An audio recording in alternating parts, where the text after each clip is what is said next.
안녕하세요. 나무아카데미입니다. 저희 사이트는 국어 내신 대비 학습 자료를 제공하는 사이트입니다. 오늘 강의는 이제 5월에 시행된 고3 학평 국어의 이제 무명초 분석을 해보도록 하겠습니다.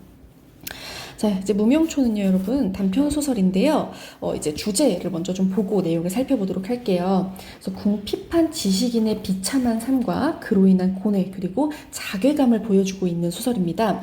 그래서 굉장히 주인공 춘수가 자괴감을 느끼고 스스로에 대해 모멸감을 느끼고 하는 장면들이 많이 나와요. 그래서 어떤 식으로 그것들이 묘사되고 있는지를 같이 살펴보도록 하겠습니다. 자, 지금 보시면 이제 한낮이 기온 뜨거운 볕은 사정없이 내리쬐어서 다니기도 어려운 노릇이다 하고 있는 이 배경 나오고 있죠? 자, 이렇게 나옵니다. 자, 지금 작품 밖에 있는 서술자가 특정 인물인 춘수가 겪는 사건을 중심으로 이야기를 전개하고 있어요. 그래서 우리가 시점 확인할 수가 있죠.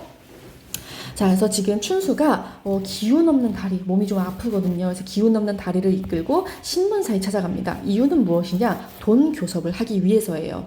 자, 지금 무슨 상황이냐면요. 돈이 없어요. 부족해서 돈이 필요한데 지금 이 원래 신문사는 원고를 쓴 것을 대가로 돈을 받는 곳이죠. 그런데 지금 춘수는 그게 아니라 내가 앞으로 원고를 써줄 테니까 돈을 좀 줄 수 없느냐 하는 거를 부탁하려고 가는 거예요.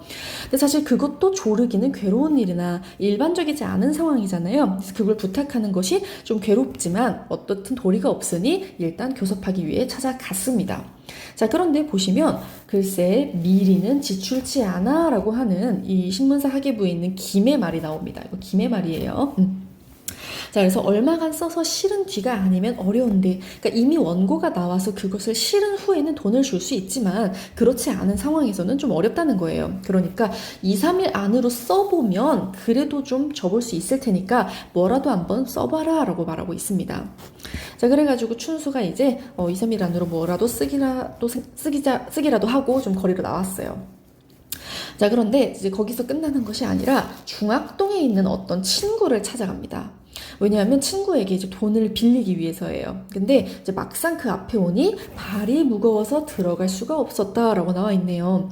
왜냐하면 다른 사람에게 돈을 빌리는 일이 사실 쉬운 일은 아니잖아요. 그래서 그런 괴로워하는 남을 조르기도 어려운 일이요. 갖은 쿵한 소리를 다하면서 구걸하기도 자신의 존재가 아주 짓밟히는 것 같았다라고 하는 이 춘수의 심리가 드러납니다.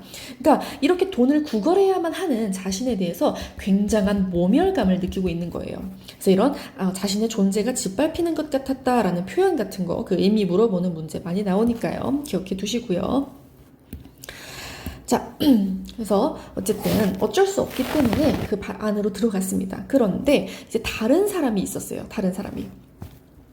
그래가지고 이 사람의 용건이 끝나기를 기다리는 과정에서 점점 더 부정적인 감정이 심해집니다. 그래서 어쨌든 2시간 뒤에 그 집을 나섰어요. 그래서 2시간 동안 이 돈을 빌리기 위해 기다렸고 뭔가 이제 대화를 나눴다는 걸 우리가 알 수가 있죠. 자, 그런데 어떤 기분을 느끼느냐? 등 뒤에서 손가락질을 하고 알지 못할 그림자가 두 어깨를 꽉 누르는 것만 같았다. 그러니까 돈을 빌린 후에 이런 굉장히 뭔가에 눌리고 있는 듯한 기분을 느끼고 있는 거예요.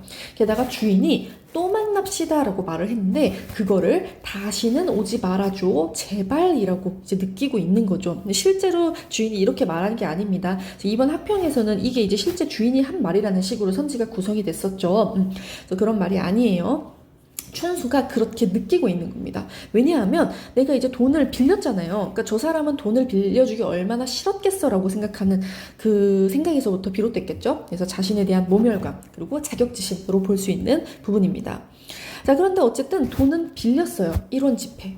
그래서 호주머니에 든 1원 지폐를 다시 만져보니 큰 성공이나 한 듯이 시원하였으나 잠시나마 시원함을 느끼긴 하거든요. 그런데 몇 걸음 못 나가서 다시 이마를 찌푸리지 않을 수 없었다.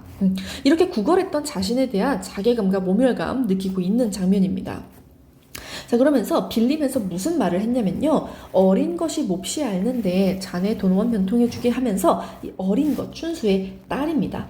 그래서 이 딸의 그 이야기를 들으면서 돈을 빌렸거든요. 그래서 이렇게 자기 딸 이야기를 하는 것부터가 좀 마음이 괴롭고, 또한 그 사람과 같은 재배검란, 그러니까 비슷한 또래 비슷한 신분이거든요. 그래서 이런 사람에게 막 자기가 종이라도 된 것 마냥 국어를 하던 게 너무너무 괴로웠던 거예요. 그래서 그거에 대해서 자기의 얼굴에 가래침을 뱉고 싶었다라고 표현을 하면서 이 자신의 처지를 인식하며 모멸감을 느끼는 장면이 또다시 나옵니다. 자, 이제 중략되는데요. 이제 아까 위에도 봤지만 춘수가 아프다고 했잖아요. 그런데 열과 그 설사가 더 심해지고 있고요. 딸까지 아프기 시작해요. 그래서 춘수가 의사를 찾아가는데 이유, 목적이 무엇이냐? 딸의 약을 얻기 위해서가 목적입니다. 자, 그래서 그 의사에게 찾아갔는데요. 의사가 이제 조금도 귀찮게 생각하지 않게 그냥 웬일이요? 이러면서 이제 말 붙였는데도 그 모든 것이 이제 외식같이 보였다. 그러니까 좀 꾸며낸 것처럼 보였다는 거예요. 그래서 이것도 역시 아까 위에서라기보다는 친구의 말을 좀 나쁘게 받아들였던 것처럼 비슷한 부분이라 볼 수 있죠. 역시 춘수의 자격지심에서 비롯된 생각입니다. 자, 또 누가 알소? 춘수가 찾아온 걸 보고 집안에 아픈 사람이 있고 또 누군가 아프구나라는 거를 이제 짐작을 하고 있죠. 그래서 어린애가 아프다라고 하자 이제 그 약을 챙겨주는데요. 근데 거기에다 대고 이제 의사가 호의를 베풀어요. 뭐라고 하냐면요. 그런데 박은 왜 그리 빠졌소? 어디 편찮소? 지금 이 춘수가 아픈 곳이 있음을 눈치채고서 의사가 그걸 먼저 물어보고 있어요. 그래서 춘수가 이제 자신이 어떤 상황인지를 설명하니까 이제 그 뒤에 보시면은 여기 알약을 주면서 이 춘수의 병을 치료할 수 있는 약을 또 주고 있거든요. 그래가지고 이 물약과 가루약은 어린애한테 먹이고 이건 박이 잡수라고 하면서 이 춘수를 위해서 알약을 주는 이 의사의 호의를 볼 수가 있습니다. 그러니까 좋은 마음에서 춘수의 어려운 형편, 딱한 형편을 알고 있으니까 춘수가 아프다는 걸 눈치채고 춘수가 요청하지도 않았는데 이걸 주고 있는 거죠. 춘수가 요청한 것이 아니라는 거 기억해 두시면 되겠어요. 자, 잠깐 위에 있는 또 대사도 볼게요. 자, 지금 지금 병이나 없어야 살지라고 춘수가 말을 하자 의사가 병 없으면 나부터 못 견딜걸 이라고 말합니다. 이건 왜냐면 의사는 병을 치료하는 의사니까 누군가가 병이를 앓고 있어야지 의사가 그걸 치료하고 돈을 벌고 자기 생계를 유지할 수 있잖아요. 그래서 그런 맥락으로 이해하시면 되고요. 그런데 그 말에 춘수가 나 같은 병자야 있으나 마나 라고 말하고 있습니다. 그러니까 가난한 환자이기 때문에 의사에게 도움이 되지 않는다는 거예요. 자, 자기 같은 환자는 의사에게 있으나 마나다라고 표현하는 이 역시 춘수의 그 스스로를 인식하는 그것이 좀 드러나고 있는 부분입니다. 자, 어쨌든 이제 약을 받았어요. 그래서 굉장히 그의 기분도 경쾌했는데 그 경쾌한 이유가 뭐냐? 의사의 기분이 좋아서예요. 자, 보세요. 하여튼 고마운 일이다. 이 눈만 감으면 코 베어 먹을 세상에서 참 고마운 일이다. 위상불 감사히 생각할 일이다. 라고 하면서 이제 고마움도 느끼고 있는데, 그러나 남의 기분에 오르락내리락 하는 자기의 기분. 자, 아까 전에 지금 춘수의 기분이 경쾌한 이유가 의사의 기분이 좋아서였잖아요. 그러니까 남의 기분에 지금 춘수의 기분도 오르락내리락 하고 있단 말이에요. 그것에 대해서 자기 자신이 참 비열하다라고 느끼고 있어요. 그래서 그늘에 비는 꽃과 같아서 세상에서 비열한 것은 자기 하나뿐만 같다라면서 그런 자기 자신에 대해서 또다시 자괴감을 느끼고 있습니다. 자, 그러니까 남의 눈치를 보고 남에게 도움을 받아야만 하고 그런 자신의 처지에 대해서 이런 식으로 인식하고 있는 거죠. 자, 그래서 아까도 말씀드렸지만 궁핍한 지식인의 비참한 삶과 그로 인한 고뇌 및 자괴감이 드러나고요. 주인공 춘수의 내면 심리가 엄청나게 디테일하게 드러나고 있습니다. 자, 그러면 이것과 관련해서 우리 문제 한번 같이 풀어보도록 하겠습니다. 네, 그럼 여러분 우리 11번 문제를 한번 풀어볼게요. 이 보기, 왼쪽에 있는 보기를 한번 읽어보시고 그 문제 한번 같이 풀어봐 주시기 바랍니다. 네, 그러면 문제 한번 같이 해설해 보도록 하겠습니다. 자, 지금 왼쪽에 있는 보기의 시도 여러분이 좀 해석을 해 두셔야겠죠? 자, 공중에 떠다니는 저기 저 새여, 네 몸에는 털 있고 깃이 있지. 밭에는 밭곡식 논에 물벼, 노랗게 익어서 수그러졌네. 초산지나 저규령 넘어선다. 짐실은 전화기는 너 웬 없니? 자, 이거 무슨 내용의 시이냐면요.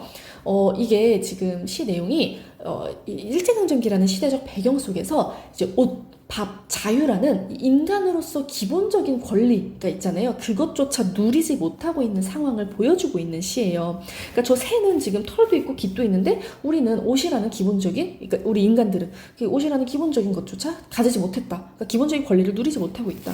이렇게 논이 물벼 다 익어서 수그러졌는데 우리는 그 밥 얻고 있지 못하다. 약간 이런 내용의 시거든요. 자, 그럼 그걸 바탕으로 11번 같이 해설해 보도록 할게요. 자, 지금 1원 지폐와 이 보기에 등장하는 새 곡식 낙의 공통점으로 적절한 걸 묻고 있죠. 자, 그러면 우리는 이 본문에 나와 있는 1원 지폐를 이미 해석을 해봐야겠습니다.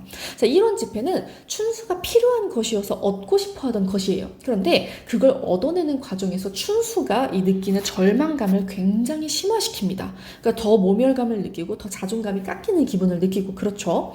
그리고 여기 보기에 등장하고 있는 새, 곡식, 나귀 역시 인간이 누려야 하는 기본적인 것들이지만 화자는 그걸 누리지 못하고 있어요. 그러니까 그런 상황에 대한 절망감을 나타낸다고 우리가 볼 수 있을 거예요. 자, 그런 점에서 정답은 이제 2번이 되겠죠. 화자가 느끼는 절망감을 심화하는 역할을 한다. 자, 그래서 나머지 부분들은 이제 뭐 고통스러운 현실을 극복하려는 의지 우리가 볼 수 없었고요. 갈등 나와 있지 않죠. 여기에는 네, 주변 인물과의 갈등 그리고 뭐 해소하는 매개체가 되는 것도 아니고요. 화자에게 깨달음을 주는 존재나 뭐 성장의 계기로 보기도 어렵고요. 긍정적 의미를 지닌 대상도 아니죠. 자, 이렇게 우리 문제 한번 같이 풀어보았고요. 이것 외에도 더 많은 문제나 자세한 학습 자료는 저희 나무 아카데미 홈페이지에서 확인하실 수 있습니다. 감사합니다.